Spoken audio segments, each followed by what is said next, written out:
क्योंकि भैया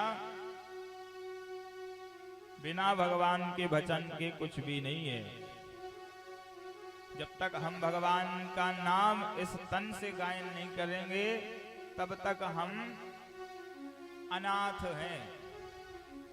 हाँ, अगर सनाथ होना है तो भगवान का नाम नर्तन पर हमें 5-10 किलो का गंजा लेने जाए या कोई और वस्तु लेने जाए तो दुकानदार से कहते हैं भैया इसमें हमारा नाम लिख दो।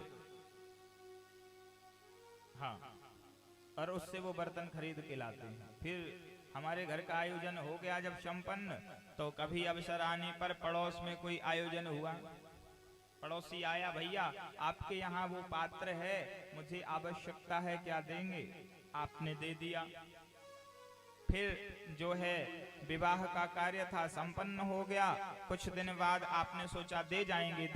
फिर जब वो नहीं आए तो आप पहुंच गए, भैया हमारे यहाँ से आपके यहाँ एक बर्तन आया था, अब आपका काम हो गया हो तो उसे लौटा दीजिए।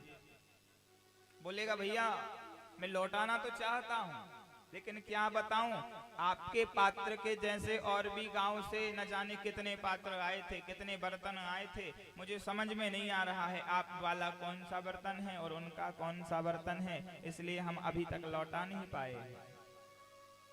तो फिर हम क्या कहेंगे कि भैया चिंता मत करो। क्यों? बोले हमारे बर्तन पर हमारा नाम लिखा है, हमारे बर्तन पर बोले हमारा नाम लिखा है, हम नाम देख करके पहचान जाएंगे कि ये हमारा बर्तन है। ऐसे ही भैया जब हम ना इस धराधाम से, इस मेले से, इस आयोजन से होकर के जाएंगे ना तो वहां हमारी भी पहचान होगी। और अगर हमारे ऊपर, हमारी जिह्वा पर, हमारी श्वासों पर, हमारी जिंदगी में भगवान का नाम लिखा होगा तो भगवान कहेंगे हमारा नर्तन है, इसको हमारे यहाँ भेज दीजिए। और जिसके ऊपर भगवान का नाम नहीं होगा उसका कोई ठिकाना नहीं होगा। इसलिए बड़े भाव से आज कन्हैया का नाम इस नर्तन पे लिख दे ताकि आगे चल कर के वो भगवान हमें पहचान ले कि हम उसी के ही नर्तन हैं, हम उसी के ही दास हैं। भाव से गाना है, क्योंकि आप भाव का, और बिना भाव के तो भैया कुछ मिलता ही नहीं है। आप कितनी दुकान खोल के बैठे रहिए, एक बार कहिए, 2 बार कहिए, 3 बार कहिए कि ना 20 रुपए में पड़ेगा, लेकिन खरीददार एक बार आपसे कहेगा जरूर, भले ही आप बाहर दुकान में लिख देना एक दाम, एक बार कहेगा जरूर। क्या? बोले भैया भाव से लगा दो तो ले ले, नहीं तो राम राम। बोलना पड़ेगा।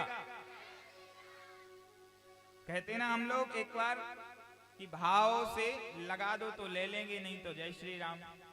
हाँ, कहते हैं ना। इसीलिए बिना भाव के तो जब हमें वस्तु प्राप्त नहीं होती है तो वो परब्रह्म कैसे प्राप्त हो जाएगा। हाँ? बड़े भाव